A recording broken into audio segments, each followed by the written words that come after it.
Charles, I was beginning to feel jealous of your amazing library, so I've got to get myself a new location here. How are you today, Charles?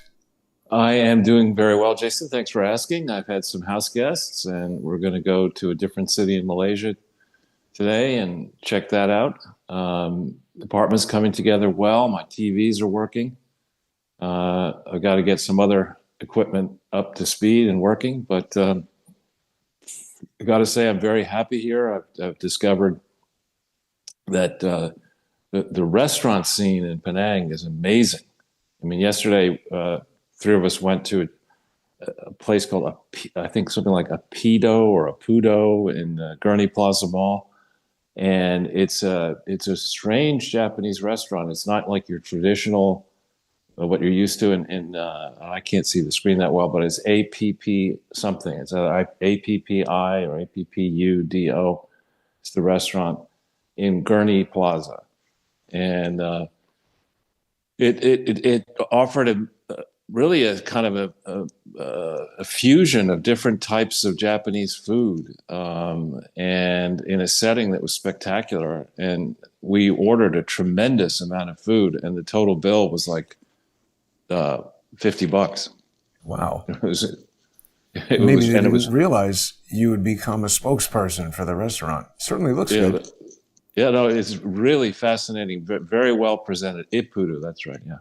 So, so that was fun. And then cruising through the mall, when I first came out to Southeast Asia in 1994, I think it was, maybe it was a little earlier than that.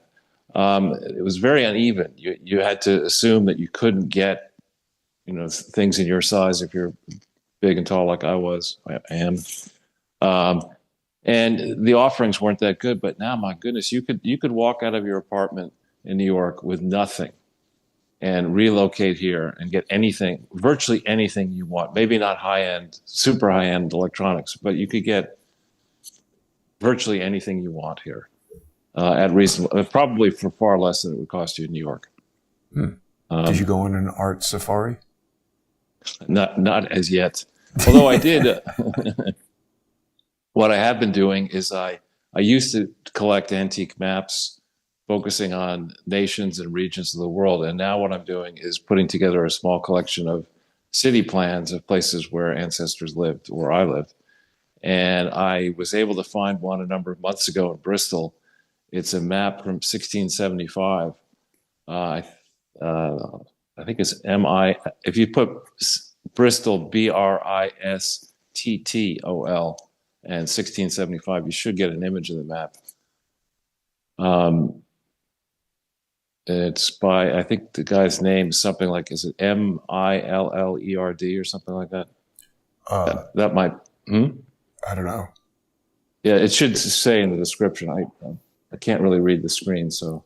What's Marlborough, Bristol, antique? We've got John Ogleby. No, it's big. The maker, it's 1675, I think, and it's a city plan of Bristol, with Bristol spelled BRISTTOL. Oh no, BRISTOLL. Actually, should I just get it? Sure, that would be great. I think people would love to see something. Maybe this is it. Yeah, I'll tell you what. I'll go into the next room and I'll come back. Well, Charles, let's do that when we break for the First Amendment Forum, because then that way people who are sponsoring the show on Odyssey.com/@crowdsourcethetruth, crowdsourcethetruth.substack.com, or subscribestar.com, or patreon.com will get to enjoy that amazing map. We've got so much to talk about, Charles. Trump has been just like, honestly, I don't think I've worked as hard as Trump has been working since I was in my 30s. And I mean, the guy is 70 what? So pretty amazing. Well, I think he's had a lot of time to think about this. I love Melania's outfit. And people are saying that the squiggle on the dress stands for V and is evocative of the movie V is for Vendetta. But I think they've had a lot of time to think about that. They've actually had some personal agony. I mean, to have your principal residence raided by the FBI and to find out after the fact that there were shoot-to-kill orders. Yeah, that's crazy. That's your home. In particular, the women I've known through my life regard homes as nests, where they go to be safe. And here you have the former president, his wife's underwear drawer raided by the FBI looking for classified documents, as if Donald Trump is really going to stuff, you know, something in Melania's bra. We're not talking about the Clintons, who kept all of her government work on a toilet bowl server in Chappaqua and scattered around unvetted electronic devices, and she got away with it so far.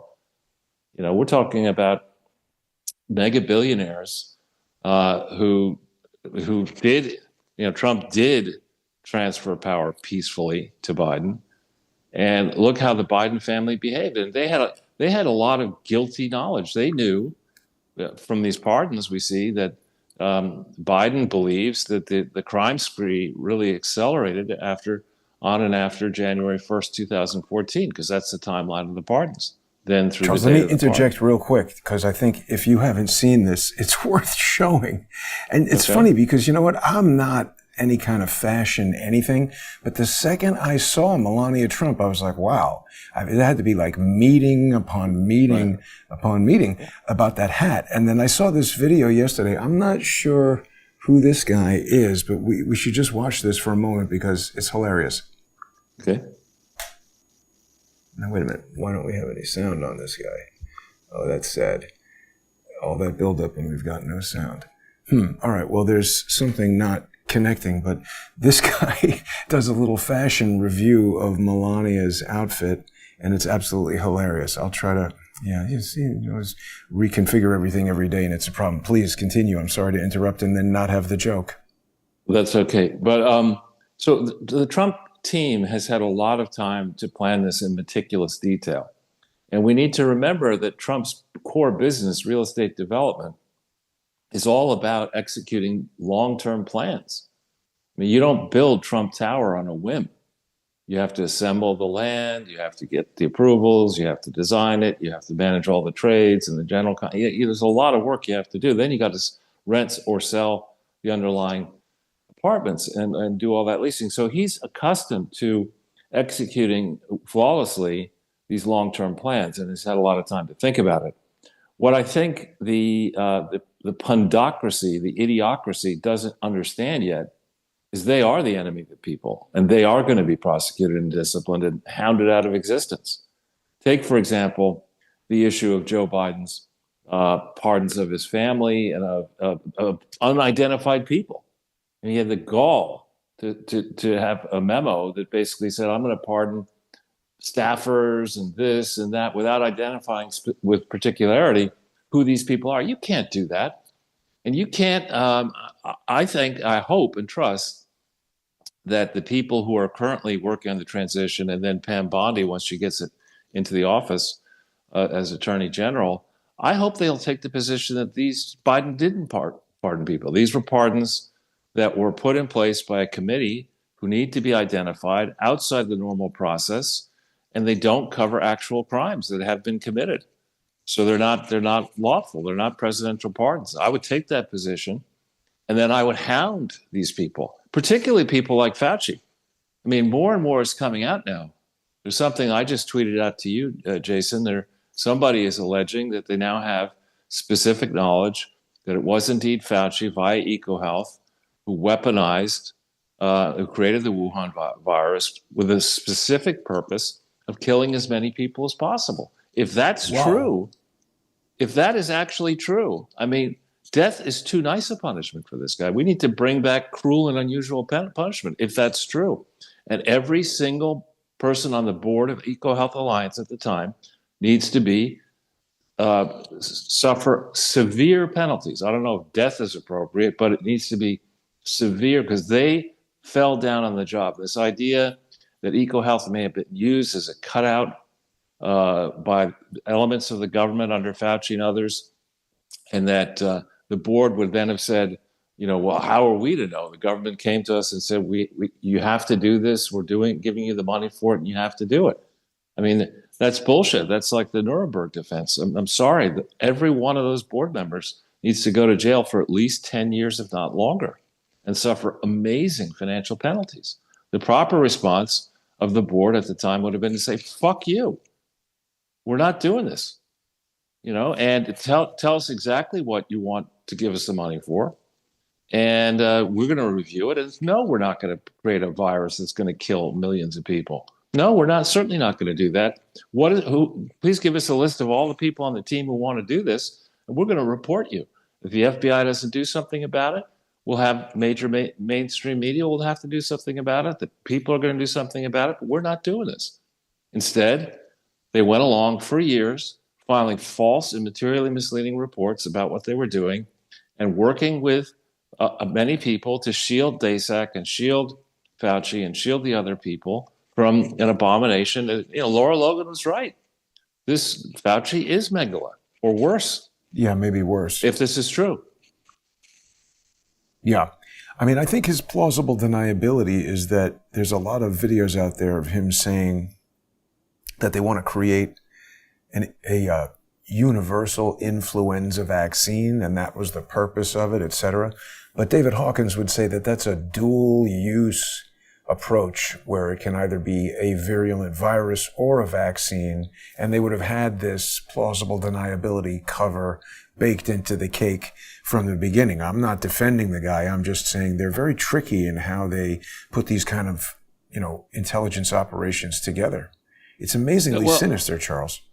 Well, yes, but you look at this and you start. I would go back to, in difficult situations, I always go back to base principles, and I ask myself, okay, what is the proper function of government?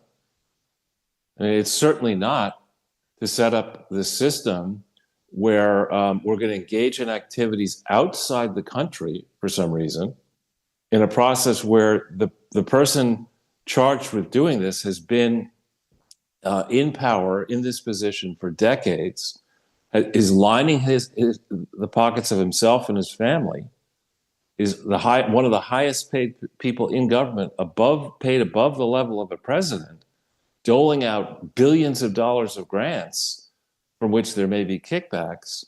I mean, this is not government service. This is beyond Tammany Hall, and man.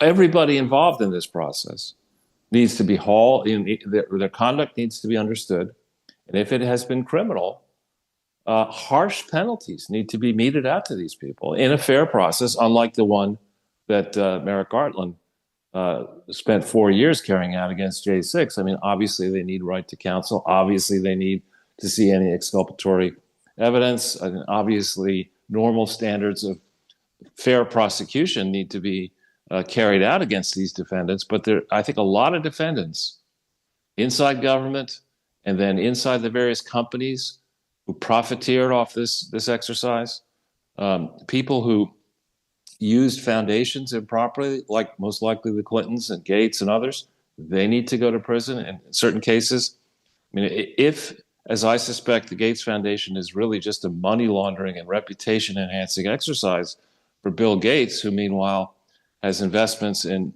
near monopolies or maybe actual monopolies, that man needs to be, we need to reduce the inequality in the United States of America by taking all of his shit away from him. Every last penny. No Social Security payments, no nothing.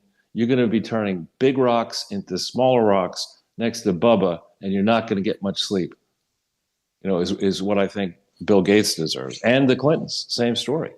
But Charles, just days ago, Bill Gates I saw him somewhere talking about he had some meeting with Trump, and he says Trump is energized about the possibility of achieving this global health milestone. And then people are up in arms that he announced this Stargate project with Larry Ellison about more mRNA stuff. We've got so much to talk about. People are asking us about the JFK files to be released today or tomorrow. It's going to be a chock-a-block full First Amendment forum in just about 10 minutes when we go over to odyssey.com/@crowdsourcethetruth, crowdsourcethetruth.substack.com, and Subscribestar and Patreon/crowdsourcethetruth. It's amazing what Trump has been doing. Right, and he just gave an interview with Hannity. I don't know if it was taped or radio or on TV or what, but he he pointed out what I noticed, and so he's noticed it. It's more important that he noticed it. He said, it's surprising that Joe Biden didn't give himself a pardon because all of this, the suspicious stuff involves him. This is what Trump says in the interview, and he's right. Yeah. It's interesting that he didn't pardon Garland, and he didn't pardon Pelosi, and he didn't pardon the Clintons or the Obamas. He didn't pardon Comey. He didn't pardon Mueller. He didn't pardon Chiarmella. I don't think he pardoned Chiarmella. I may be wrong on that. But so this is not a case. And he didn't pardon Vindman. Vindman's wife was pissed on Twitter. Let her be pissed. I hope she's pissed for the rest of her life. She's a bitch. Send her back to Ukraine as part of our contribution to the rebuilding project. But, this isn't, now we haven't in the last really 4 under Biden, 8 under Obama, 8 under Bush, 8 under Clinton. During this period, this hasn't been just about politics, which is what they try to say in Washington. It's just politics. People do this in Washington. No, this is criminal behavior. This is fake people. We don't really know the true story of many of these people who get inserted atop the levers of power that need to be pulled to benefit those who are in the back of the scene, scooping trillions out of the Treasury.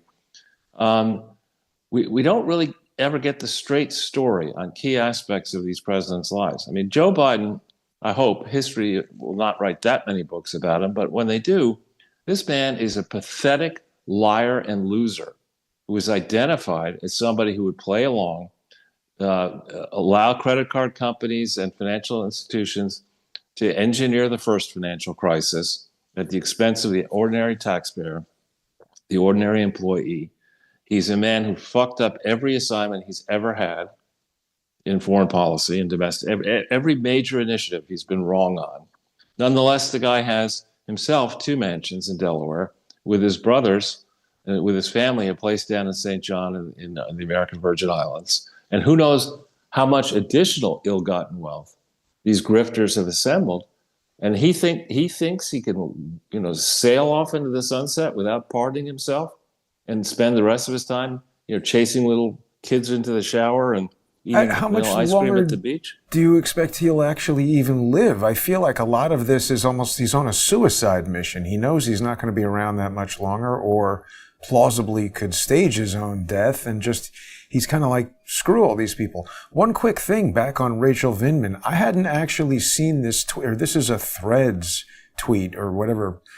What is it? Yeah, Threads. So this is the Mark Zuckerberg version of Twitter. 2 days ago, she said, "Whatever happens to my family, know this. No pardons were offered or discussed. I cannot begin to describe the level of betrayal and hurt I feel." Now, what does that mean, Charles? Did she expect some kind of quid pro quo for what her husband did that was obviously criminal in my view?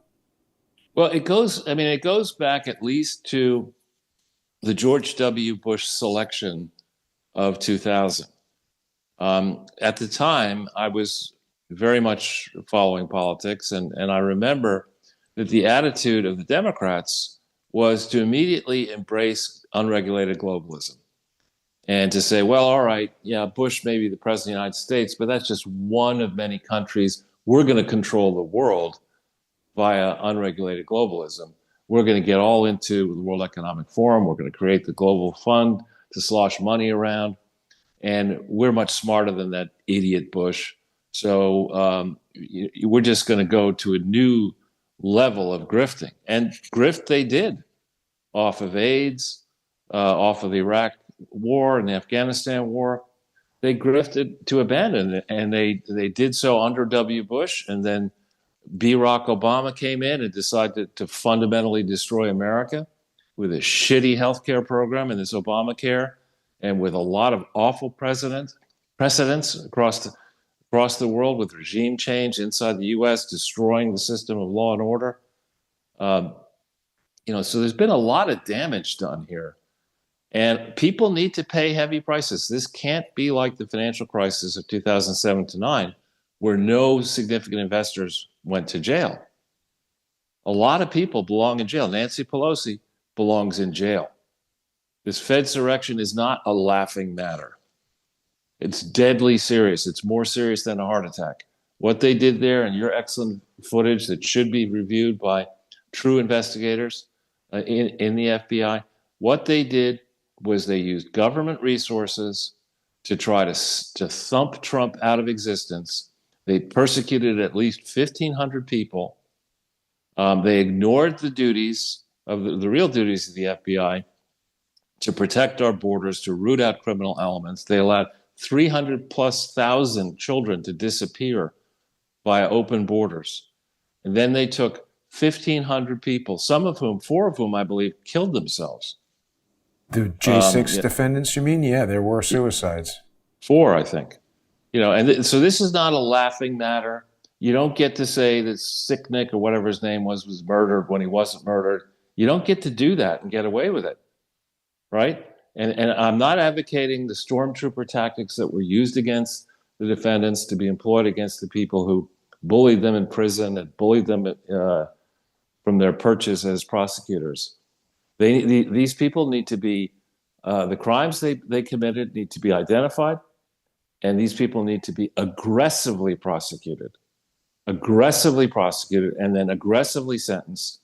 And the world needs to understand that under Trump and under his successor, America is back on track, that there is real law and order. There's tales I'm seeing in the D.C. Gulag prison, where these prison thugs, one of whom is pictured on my Twitter feed or somebody's Twitter feed I saw.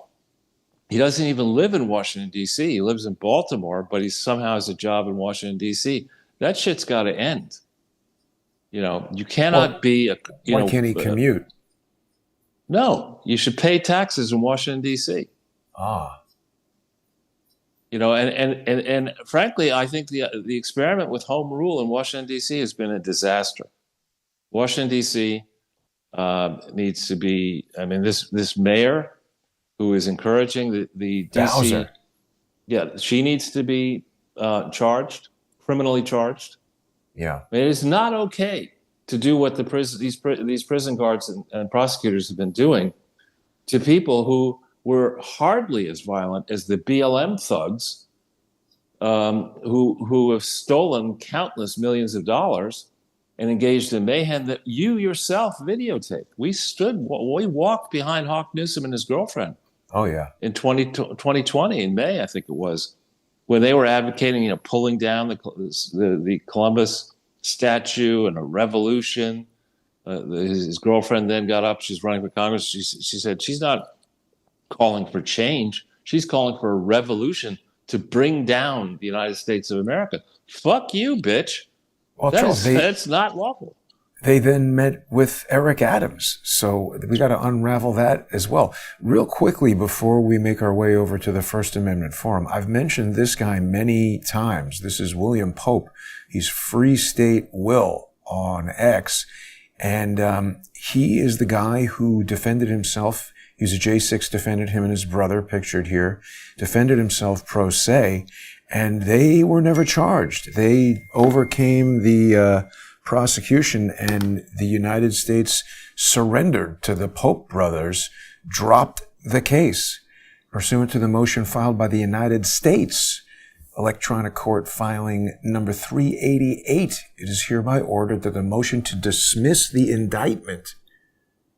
He just was never even charged. He was indicted, but he won. It's amazing. So this is an incredible case, an historic case of a pro se victory. William Pope is a living legend, and he was described as the greatest pro se litigant that America has ever seen. I believe that's an accurate description. Fantastic victory by Will Pope. But he shouldn't have had to endure this, and the people who went after him need to have their law licenses suspended. They need to never practice law again, because they obviously do not understand prosecutorial discretion. These are political partisan hacks. Not only should they lose their law licenses, they should never be allowed to engage in politics in any way. Well, they just got to go to jail. They should be prosecuted for this. For 25 years each.